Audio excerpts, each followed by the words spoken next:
السلام علیکم ورحمۃ اللہ وبرکاتہ۔ وطر کیسے ادا کرنا چاہیے؟ یاد رہے کہ وطر حقیقت میں صرف ایک ہی ہوتا ہے۔ جب 3، 5، 7، 9، 11 وطر کہا جاتا ہے تو اس کا مطلب ہوتا ہے کہ ایک کے علاوہ باقی سارے اس کے ساتھ نوافل ہیں۔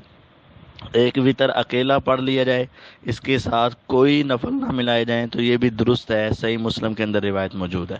اسی طرح اگر 3 پڑھنے ہیں تو 3 پڑھنے کے 2 طریقے ہیں کہ 2 وطر الگ پڑھے جائیں اور 1 وطر الگ پڑھا جائے، اور 3 کو اکٹھے پڑھنا بھی ثابت ہے۔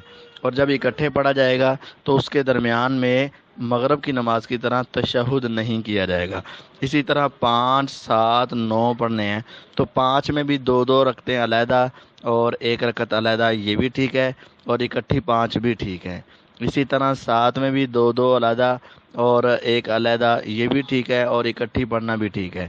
لیکن یاد رہے کہ اگر 3 اکٹھے پڑھتے ہیں یا 5 اکٹھے پڑھتے ہیں یا 7 اکٹھے پڑھتے ہیں تو ان کے اندر کوئی تشہد نہیں ہوگا، صرف آخری رکعت میں تشہد ہوگا جس میں سلام پھیرا جائے گا۔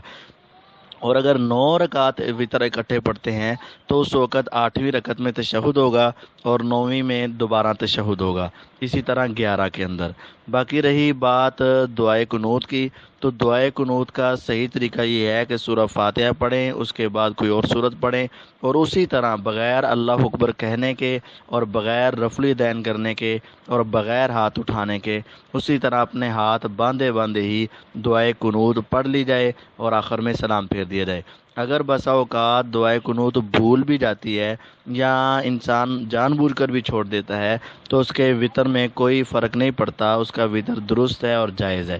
اور اگر وہ رات کو پڑھنے کے بغیر سو جائے اور صبح اس کو جاگنا آئے تو وہ فجر کی سنتوں سے پہلے یا سنتوں کے بعد بھی اس کو ادا کر سکتا ہے، اور اگر اس وقت بھی لیٹ ہو جائے تو وہ فجر کی نماز کے بعد بھی، سورج نکلنے کے بعد بھی اس کو ادا کیا جا سکتا ہے۔ السلام علیکم ورحمۃ اللہ۔